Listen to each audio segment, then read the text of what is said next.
Good afternoon, everyone. So thank you for joining us this afternoon. Today is episode 24 of our indie interviews, and I'm very happy to say that today we've got Paul from Sandfield Guest House in Headington. He's going to be joining us shortly, but hopefully everyone's having a good week. I mean, the weather was a bit rubbish yesterday, but all of last week and then 2 weeks before, I mean, hopefully everyone's been down the pub. I know we have been. So I can see that Paul has asked to join us now, so let me just add him in. Bear with me a second. You're working the way it's supposed to. Fingers crossed. But do let us know what you've been up to. Or if along the conversation I'm having with Paul, let me know if you've got any questions as well. Oh, Paul has left. Paul joined and then he left. So let's see if we can get him back. There we go. Invites. Oh, there's a load of you here. Oxford Bees, Beth from Socially Oxford. Hello.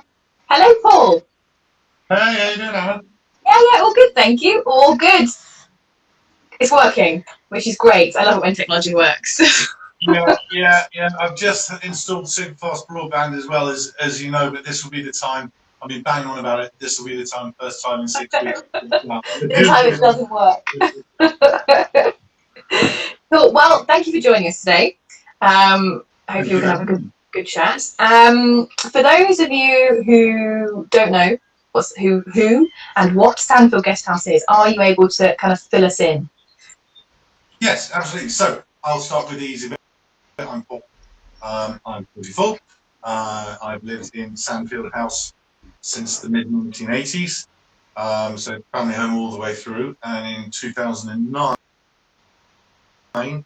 I returned from South America and turned it into a guest house. So my first guest arrived in June 2009.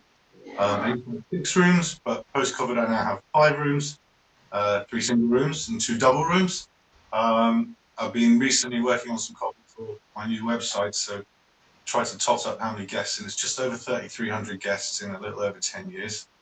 Oh my gosh! Yeah, much bigger number than I was expecting for a little tiny guest house in Headington. And the majority of the guests that I cater for are either coming to Oxford for one or both of the universities. Obviously in Headington, for those of you who don't know, surrounded by hospitals, and previously 4 of my 6 rooms were single rooms, so that worked well when people were coming with relatives. And then lots of business people and a little bit leisure at the back end. So I'm on the corner of Sandfield Road and London Road at the Oxford City end of Headington. Oh, and I've just let my chair go down, hang on. It's not mine, it's my wife's office chair. And I pressed the button.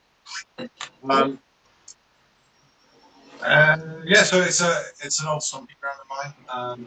I love welcoming people into the home and sharing all that kind of on the ground knowledge that I have. That's about as close to a summary as I can get. Cool. That's a good summary. That's a good starting point. So, how does it feel to have your old family home converted to a guest house? Absolutely fine. Absolutely fine. Yeah. So I'm a forces brat, so I was at boarding school, so I've always been used to having strangers or people that I don't know or I don't have an affinity with, or people that I do like and get to know in my environment. My mother was a teacher and she was working part-time at the Park Hospital, and she started taking students on bed, breakfast and evening meals. That worked particularly well during term time with students when we weren't here. So there were always people floating about the building. There was always someone new or someone just leaving. And then my father retired from the Navy, and they thought, well, let's turn that into bed and breakfast. They did that for a few years and then remembered that they were hoping to retire, and they mothballed it in 2000, 2001, 2, somewhere in there. So I've always been used to having a variety of people around.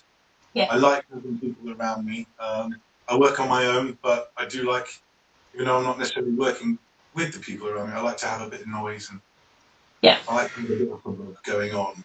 Yeah. I don't know, I just do. So no, it isn't strange in the slightest. I think it was a little strange for my wife when she moved up from London when we got married. Took a little bit of getting used to, but the way that the building is set out is we can very much shut the door on it and be very private, and we can open the doors up and be a bit more social, so breakfast service and so on and so forth. Yeah.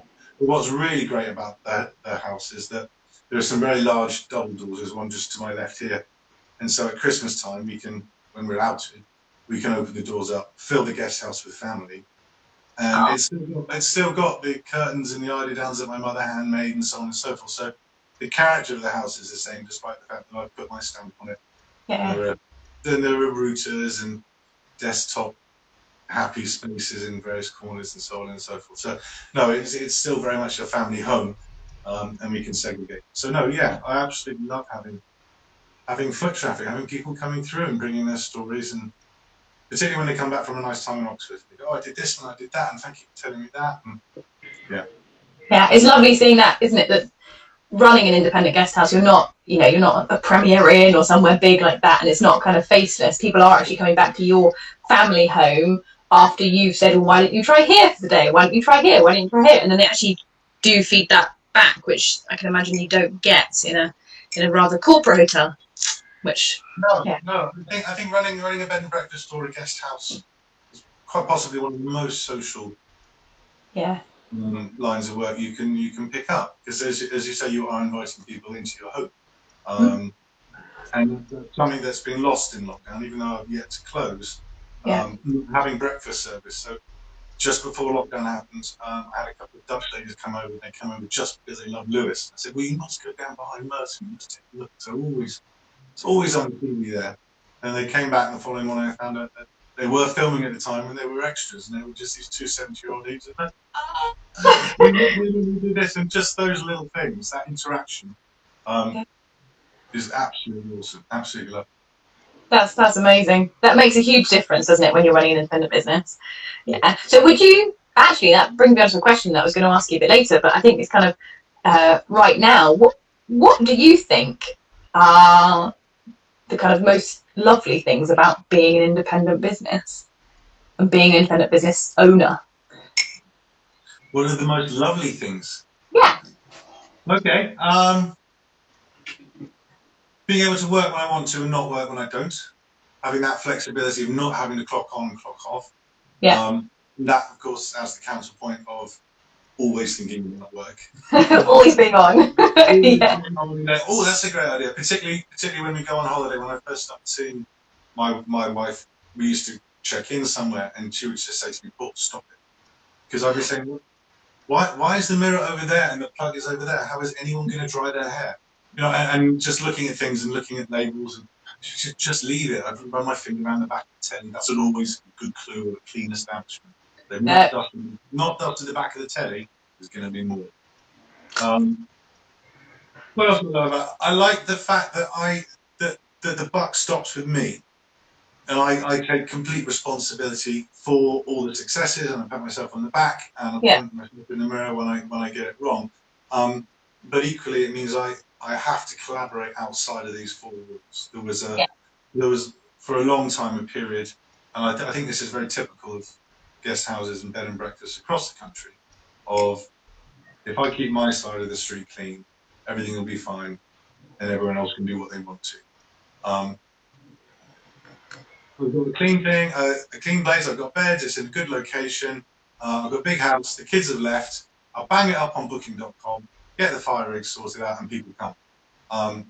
And I think that's quite a narrow view. So what I've been trying to do, certainly for the last 7 or 8 years, is push myself out there in order to collaborate and see what else might be going on in my neighbourhood, whether it's on a residential level or whether it's other local businesses or independents, and then citywide and county-wide. And lockdown has certainly made me look much more nationally in terms of working with other B&Bs and guest houses to figure out how we're all going to get through this.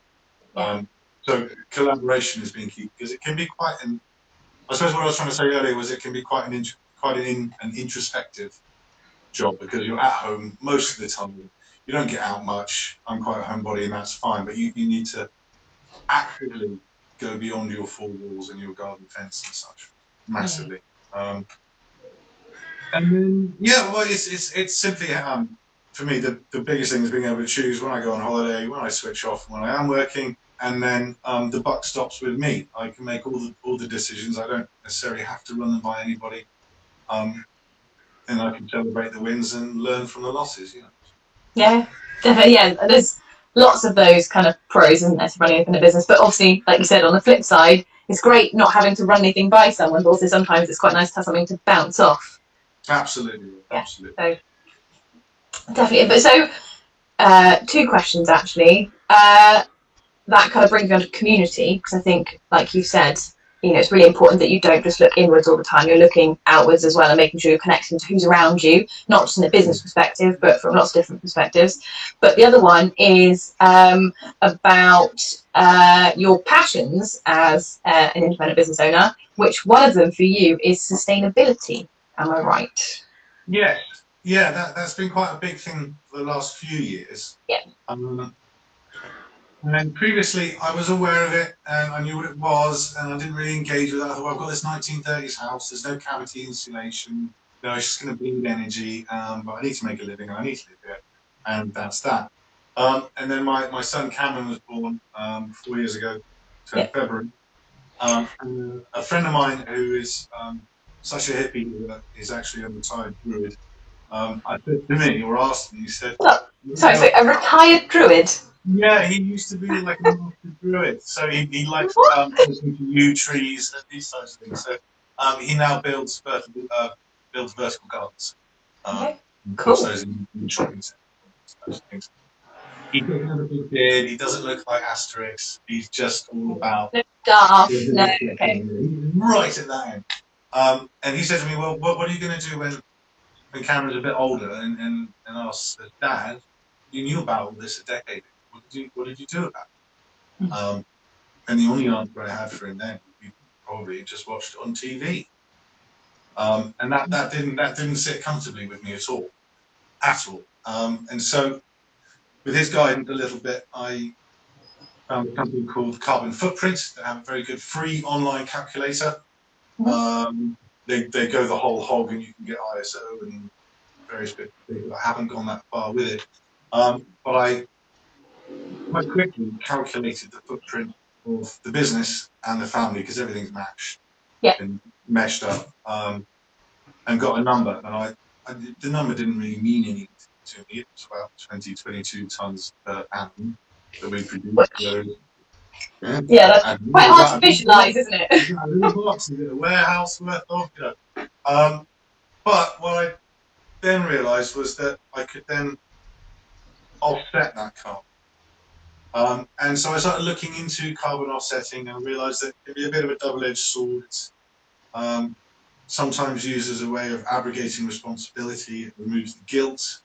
You go, well, I'm offsetting it, so I'll just drive up the road because it's all covered anyway, isn't it? But it's not actually. So started thinking really, really hard about how we would reduce our footprint. So with that headline number, and I think it was very key for me to have that because it gave me a benchmark. Just then went through easy hits. So we had a 28-year-old boiler that went out, got a brand new one. That's just gone. At the time it was running at about 26% efficiency, so it was just, and it was costing me a fortune. I had no idea. I didn't know. I just come back from 4 years in Brazil where they don't have central heating for obvious reasons. And then things like turning down the heating a couple of degrees. That's quite a key one in spring. People often forget that the houses, you can actually turn it down now and you probably wouldn't even notice it. Making sure all my energy sourcing, so gas and electric specifically, comes from 100% guaranteed renewable sources. And then I had to have an EPC done, an energy something certification done for the building. And the chap said to me, you could probably drop it down another letter simply by replacing all of your light bulbs with LEDs. So I did that. And the way he explained it was if you have a 100 watt bulb and a 100 watt equivalent bulb that's actually only using, say, 5 or 6 watts, then you still use that 94 watts for how long it is. And you do that across a big 8-bedroom building, you're going to come under that, you're going to drop it down. So LED lights, and then certainly for the public areas, smart switches that know when dawn and dusk is, so I can have my sign light come at the right time, even though it's under the tree. My lights in the hallway and the landing, so people don't fall down the stairs at 6 o'clock in the morning when they're rushing off for a hospital appointment. And that type of thing I found quite difficult to measure, apart from knowing what my electric bill is and that type of thing. And then we've just been chipping away, really. I make my own laundry powder now, which is neat. There's a video. There's a video on my Instagram. Watch it. It's really, really. It's 3 ingredients, and you can pick your own flavors, so to speak. Composting, using the car as little as possible, getting on our bikes, walking, eating less meat, all those little things where if you just chip away little by little by little. And then I've thought, all right, well, I've started on this line of reducing the amount of carbon that we produce. What I'm going to do is I'm going to take the headline number. Yeah. And for every ton I think we produce, and I overestimated how many bus trips we took in a week, for example. All that stuff. And then so for every ton that we produce, we offset 2. And that's a really, really simple direct debit. It goes into a fund that's attached to a portfolio of projects, predominantly in South America, some hydro stuff in India, and it goes directly into projects that are designed to reduce carbon. Amazing. So every time a guest comes and gives me money for a lovely stay and all the rest of it, a little bit of that goes directly to a specific project somewhere on the world that's designed to reduce carbon, and it's remarkably inexpensive. That's amazing. And then I started to struggle a little bit with measuring. I wanted to kind of hone in and find out exactly what we produced. I know our carbon footprint has gone down, particularly over the last year, because we haven't had laundry and the lights and the guests and the heating and so on and so forth.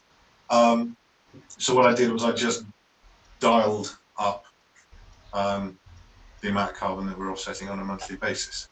Cool. It is less than £15 a month to offset the entire annual carbon footprint of a family of 4 with a 6-bedroom guest house. That's impressive. That's astonishing. Yeah. And so if everybody could find £100 a year, which a fair few can. I bet you probably can't now. Yeah. Those that are falling through gaps and we've got 3 million and so on. So. Yeah. If collectively we could find £100 a year each, then we would be going a long way to making our nation carbon neutral, if not marginally carbon positive. I think there's a lot more businesses nowadays who are, I think there was initially a trend for greenwashing, where people just kind of went, oh, we can do green stuff. Let's jump on that bandwagon and let's say that we use, eco-friendly hand soap. Great, tick box, fantastic. We use fair trade tea. Cool. All those things are not necessarily bad. They're good and they're a little mini step, but I think a lot more people have gone, actually, no, wait, we're a business. We can make a positive impact while still being a profit-driven business. There's nothing wrong with that. There's nothing wrong with wanting to make a profit. But while we're doing that, can't we do something good for the planet or society or community, whatever it is that is important to them and their values as a business? And they're doing that now, which I think is wonderful, and that's obviously what you're doing too. So it's nice to see more businesses doing that. I think there are 2 really, really important things, and one comes back to what's great about being an independent owner, and that is the buck does stop with you, and you can take responsibility for it, and you can actually do those things. When it comes to carbon offsetting, it's very, very easy just to set up a direct debit and assume that you're doing the right thing. And it has to go hand in hand with taking responsibility for the negative that you are putting in, and not just palming it off, making it someone else's problem. Because the problem, particularly in Oxford, it's a very congested, heavily polluted city. Putting the solution across an ocean doesn't necessarily solve the problem here, and it ties back into that. Who are you? Where are you? What's your community? And what positive or negative impact are you having on those around you? Yeah, and how can you, if it is negative, how can you make it positive by making often actually, like you said, quite small changes, like the light bulbs. So, yeah. Oh, well, I think that's amazing. I think it's amazing what you're doing, and it's it's nice to see that people are taking it seriously and pushing forward with it. Now, a couple of times in this conversation, you've mentioned Brazil, so it would be Yeah, lovely to know how you come from Brazil, and also I know you used to be a lawyer. Is that right? nearly lawyer, nearly Okay, lawyer. so how you come from that and to where you are now, running a guest house. Okay, I'll do the whistle stop tour because I've recently embarked on career number 6.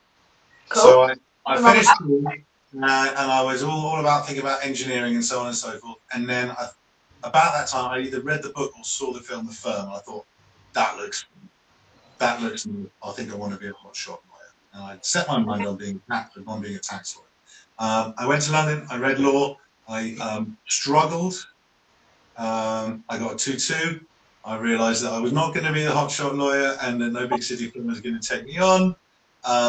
And so to kind of buy myself some time, I absolutely loved it and I did well at it. I did a master's degree in international trade because I knew that wills, probate and conveyancing for 40 years would just kill me. It just wasn't my cup of tea. Yeah. It wouldn't be. And then I got to the end of that, and what am I going to do now? And apparently, what are you going to do now? Come on, all this education. I got a job as an office boy for Blue Arrow at BMW when they were making maybe 2 or 3 cars a year. And it just happened to be in the procurement department. So having international trade law in a procurement department was quite an easy thing to wave around. And I got myself a job as a buyer. So I used to buy the nuts, or some of the nuts and the bolts and the fixings and the things that hold. Okay. That then flipped into the logistics side of it. I ended up working for a supplier and then falling into project management, setting up supply chains and then building warehouses and these things. And I got to a point, the organisation kept shifting things around. I thought, I've had enough of this. I'm going to go and take a holiday. I'm going to take a break, career break, 6 months. And I'm going to go to South America. Cool. 4 years later. So okay, I'm sure the company were happy with you. You're like, yeah, 6 months. Yeah, well, I remember going in with my boss. I had a letter for a sabbatical and my resignation in my pocket. I asked him for a sabbatical. He said, "What's that?" And he got the resignation. So that bridge was burnt. Yeah, I fell in love with Argentina and Brazil and helped renovate some bars and did some construction work and kind of applied my project management stuff over there. Cool. And my parents were rattling around this big old place. And they decided they wanted to downsize. And I'd been letting out a bungalow and a flat just around the corner. They said, "Can we have one of those?" And I said, "Well, no one's building anything in Brazil." It was 2008 at the time, big global recession. No one was investing any money. And any money that was going into Brazil was mostly from Scandinavian banks and suitcases. Okay. So I said, "Well, can I have the family home and we'll swap and then we'll kind of argue about the difference and do something savvy with it." And so, much to my mother's pleasure, and we said, "I'll see you in a few months, Mum." I came back with the idea to turn the guest house, or the house, back into a guest house. Cool. 4 or 5 months work, and then I opened in 2009. Amazing. Oh, sorry, all good. I'm going to sneeze then. And then a few years ago, I joined the Royal Air Force Reserves based out of Blyth Norton, so I do that on a regular basis.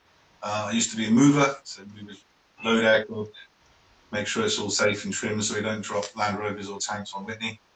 That would be good. You don't want a Chinook dropping out the back of an airplane on top of anything. Recently, in the last couple of months, switched to become a driver. So I'm busy learning how to drive HGVs and trucks and off-road forklift and all types of things. All while running a guest house. Yeah, because the change is as good as a holiday, and it's a far cry. It's a far cry. Yeah, and it's learning another skill. Who knows? You might need to drive an HGV for the guest house one day. Don't know quite why, but who knows? Yeah, absolutely. They're instantly transferable skills, and it's quite refreshing to go somewhere and be right at the bottom of the food chain. And I think I'm very good at following instructions. And I like following instructions because it's really easy. You just do what Yeah. you're told, and then everything is fine. Whereas running your own business, sometimes you're guessing, sometimes you're chancing your arm, thinking, oh, maybe, maybe not, and everything stops with you. Whereas if you get something wrong in the armed forces, you can say, well, she said to do that, or sir said to do this, and you just do as you're told. Yeah. There is something quite nice about that sometimes, isn't there? Yeah, absolutely. I look good news. Fair enough. Cool. So, I mean, you've done a lot over the last 10 years, 10, 12 years of running the guest house. And obviously the whole carbon positive changes happened over the last few. What are your plans going forward? Because obviously COVID is, you've actually not closed, have you? Because No, of I've COVID. managed to stay open the Yeah. entire time.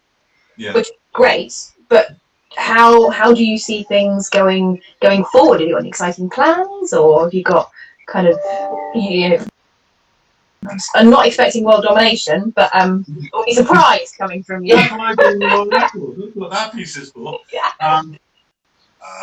So I suppose the biggest challenge that COVID has presented to certainly guest houses and bed and breakfast is by virtue of being of the most social livelihoods you can engage with.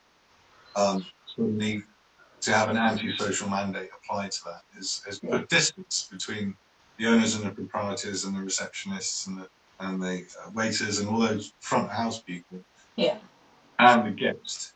And alongside that, I think what B&Bs and guest houses do, they all do the same thing.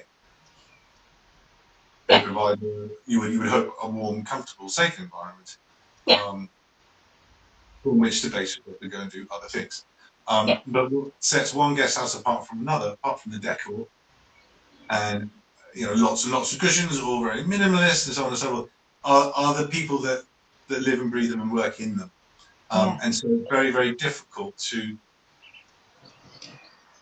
communicate almost that branding and to make that distinction when everyone is so remote, where you're 2 meters away from someone, and whenever they come in, everyone's masked up, you take temperatures, everyone's very careful about touching, you can't even shake your guest's hand as you welcome them into your home.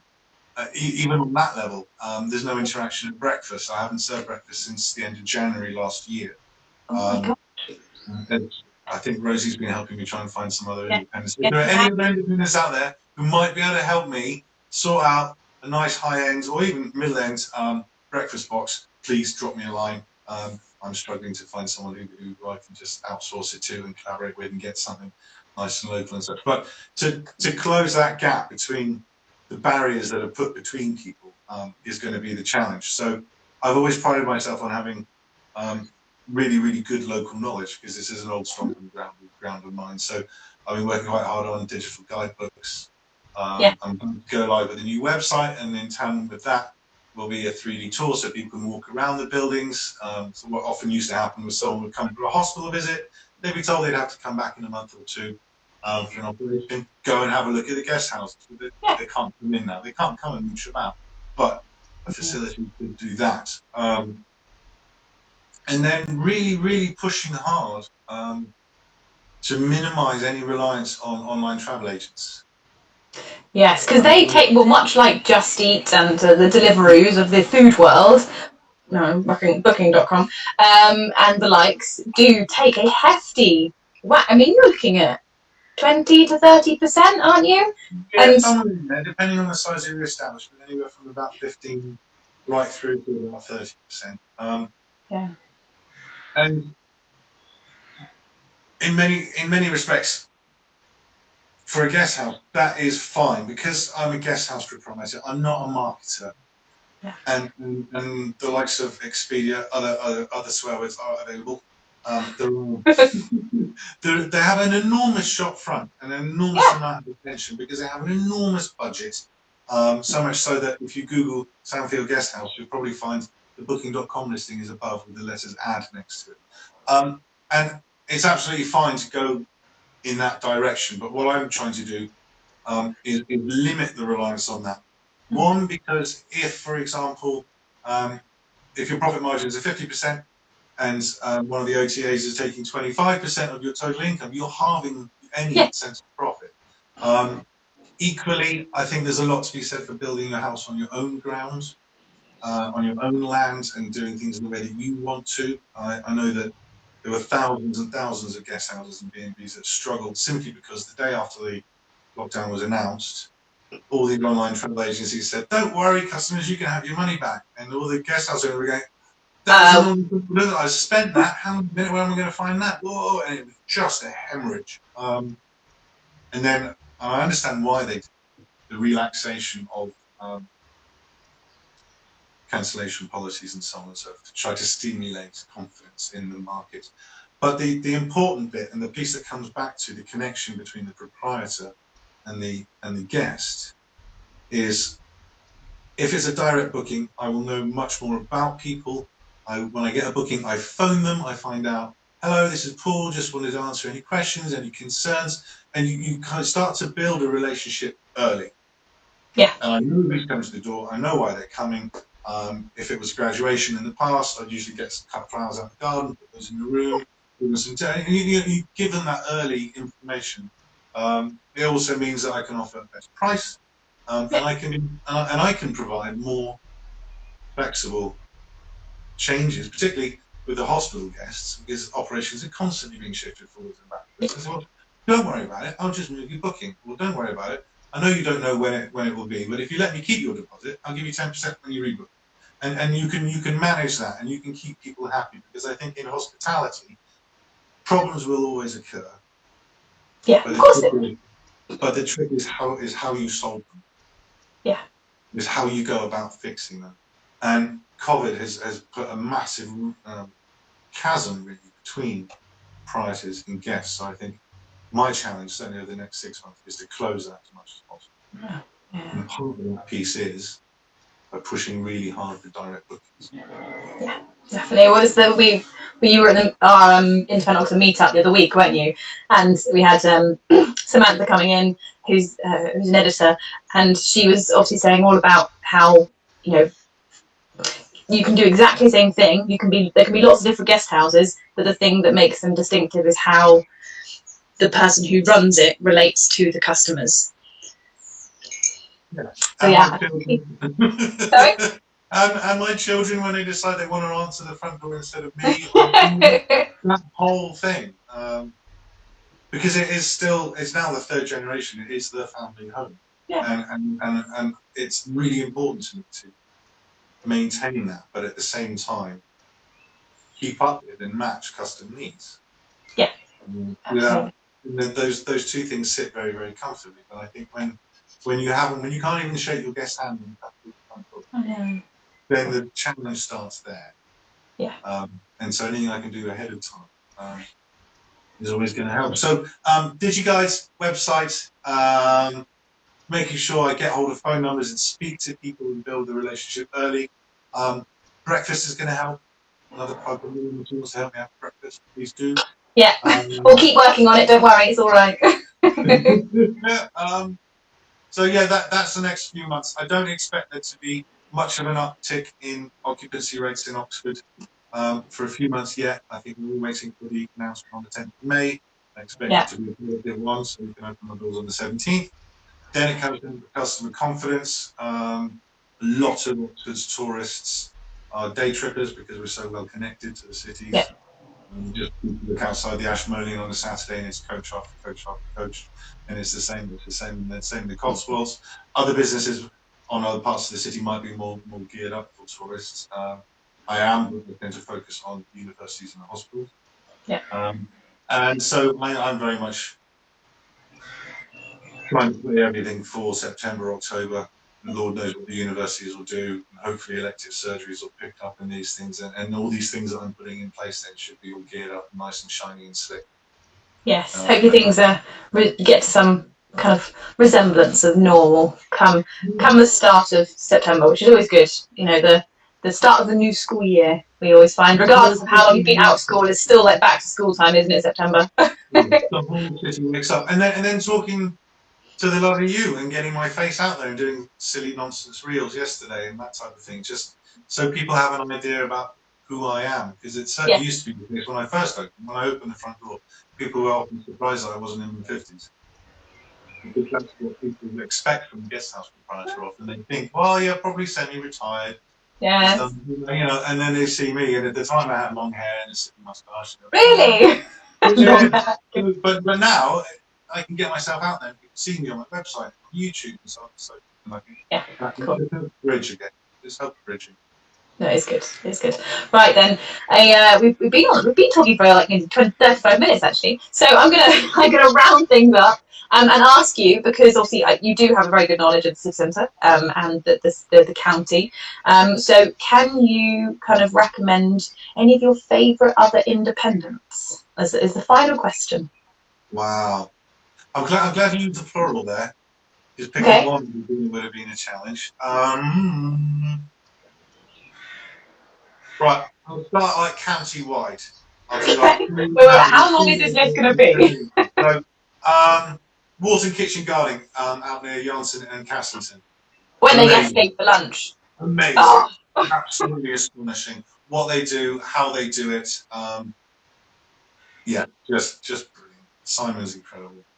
Yeah. And on this side of the city, Rectory Farm have just started up with a pick your own, do something similar in a very different way. The kids particularly love that because they can really get mucky and get involved and so on and so forth.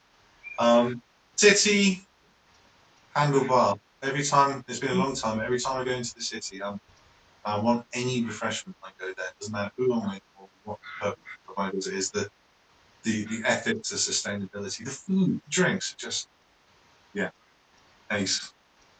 Jericho Coffee Traders, I'm going to give a shout out to them because they are working on compostable coffee tea bags for me. Oh, free! Thing for me to give into my guests because I can compost them and it will be biodegradable and that single-use plastic, because Nescafe isn't nice and comes wrapped in plastic. And then Headington. There is a shop that they're very quiet and they've been running since 1964 with Headington Homemade. I love them. Often forgotten.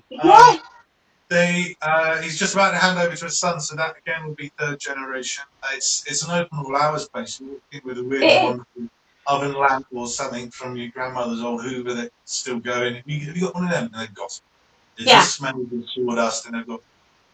I bought I love eggs. I bought this little thing that you crack a boiled egg with, and it makes a little circle, and you can slice a knife, and it just takes the lid off instead of getting all the bits. All that around it's ace shop. I recommend it. And then right across the street, at the other end of the spectrum, be New Ground Coffee. Yeah. Where you can see them roasting and grinding, and it's quite a laboratory type environment. It's super cool, super edgy. Yeah, really it's very cool. That's it. Brilliant. Okay, cool. I can't believe I haven't thought about Headington Homewares in hardwares or homewares? Hardwares. Headington Homewares. Homewares, isn't it? In ages, because Mr. Ford's son Matthew used to teach me English at school.